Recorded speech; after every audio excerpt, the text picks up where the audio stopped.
حضرت عثمان غنی رضی اللہ تعالیٰ عنہ نے سرکار کی بارگاہ میں التجا کی کہ حضور آپ اپنے سارے صحابہ کو لے کر کسی روز میرے غریب خانے میں تشریف لائیں، میں آپ کی دعوت کرنا چاہتا ہوں اور آپ کے ساتھ سارے بھائیوں کی کرنا چاہتا ہوں، آپ سارے حضرات میرے ہاں تشریف لائیں۔ سرکار نے وقت بتا دیا بھی کل ظہر کے نماز کے بعد دوپہر کا کھانا ہم تمہارے ہاں کھائیں گے۔ حضرت عثمان غنی نے چونکہ مالدار تھے بڑا وسیع انتظام کیا، سرکار کی شایان شان آپ نے وہ سرکار کے لیے سٹیج بچھائی اور صحابہ کی شایان شان کھانے کا اہتمام کیا۔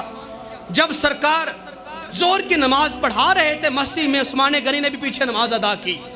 نماز کے بعد جب اعلان عام ہوا کہ چلو عثمان کے ہاں چلتے ہیں دعوت کھانے کے لیے، عثمان غنی جلدی سے بھاگ کے دروازے کے باہر کھڑے ہو گئے۔ جو ہی سرکار نے اپنا پہلا قدم دروازے سے باہر گلی کی طرف رکھا، عثمان غنی نے کہا ایک، سرکار نے دوسرا قدم اٹھایا تو کہا دو، تیسرا اٹھایا تو کہا تین، چوتھا قدم اٹھایا تو کہا چار۔ سرکار قدم پہ قدم اٹھا رہے ہیں، عثمان قدم اپنے وہاں پہ گن رہے ہیں سرکار کے۔ سرکار نے پوچھا عثمان تم میرے قدموں کو گن کیوں رہے ہو؟ عرض کیا کہ یا رسول اللہ میری قسمت اور میری اوقات کہ آپ میرے غریب خانے میں تشریف لا رہے ہیں، میرے لیے بڑے اعزاز کی بات ہے۔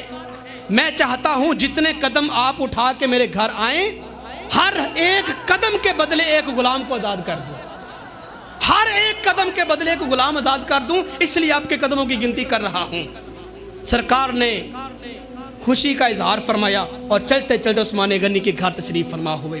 بڑا اچھا اہتمام کیا تھا، بڑی وسیع روٹی، بڑا وسیع کھانا اہتمام، سارے صحاب کو پیٹ بھر کے کھانا کھلایا۔ مولا علی بھی اس دعوت میں شامل تھے۔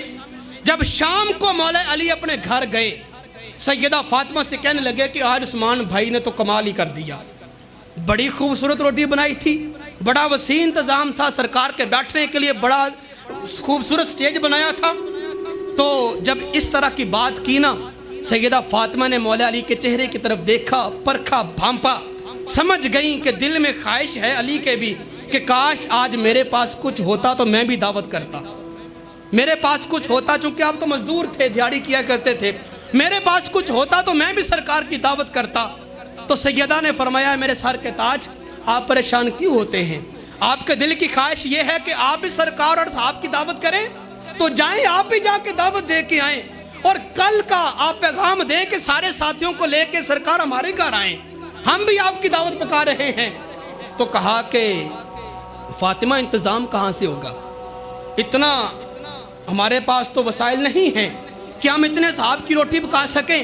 تو فرمایا کہ علی آپ جائیں، جا کے دعوت دیں، جس رب کے وہ مہمان ہیں رب خود انتظام بھی فرما دے گا، آپ جا کے صرف دعوت نامہ دے کے آئیں۔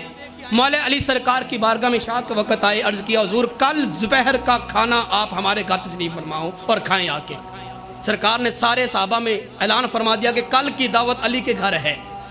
کل ہو گئی، ظہر کی نماز کا وقت ہے، اور سیدہ کو مولا علی نے پوچھا کہ بیگم گھر میں کیا ہے پکانے کے لیے، کھانے کے لیے، دعوت کے لیے کیا ہے؟ تو عرض کیا کہ میرے گھر میں تھوڑے سے جو ہیں ان کا میں آٹا تیار کر لیتی ہوں، اور ایک چھوٹی سی بکری کا بچہ ہے، وہ بچہ میں ذبح آپ کر دیں، میں اس کو پکا لیتی ہوں، باقی اللہ جانے، اس کا محبوب جانے، اس کے اصحاب جانے، جو ہمارے پاس ہے سرکار کی خدمت میں پیش کر دیں گے۔ تو خیر آپ نے بکری کا بچہ ذبح کیا، سیدہ نے پکا دیا، وہ تھوڑے سے جو تھے ان کا آٹا بنا کے بھی گوندھ دیا اور روٹیاں پکانے لگی۔ سرکار کو جب آ کے دعوت دی، سرکار نے فرمایا علی، چونکہ سرکار بھی جانتے تھے علی کے پاس اتنے وسائل تو ہے نہیں، یہاں پہ جب تک برکت کا نزول نہیں ہوگا تب تک روٹی پوری نہیں آنی، تو فرمایا کہ علی جا کے میری بیٹی فاطمہ سے کہو کہ جب تک میں تمہارے گھر میں آ نہ جاؤں تب تک تم نے وہ آٹے والی پرات کے اوپر سے کپڑا نہیں ہٹانا، اور تب تک تم نے ہنڈیا کے اوپر سے ڈھکن نہیں اٹھانا جب تک میں نہ آ جاؤں۔ یہ پیغام بھی پہنچ گیا۔ زور کے بعد سرکار حضرت سیدہ فاطمہ الزہرا رضی اللہ تعالی عنہا کے گھر اصحاب سمیت گئے۔ مولا علی نے بھی دل ہی دل میں قدموں کی گنتی کر لی، یہ قدم جب گنے تو 70 قدم بنے۔ سرکار کے گھر سے لے کر مسجد سے لے کر فاطمہ کے گھر تک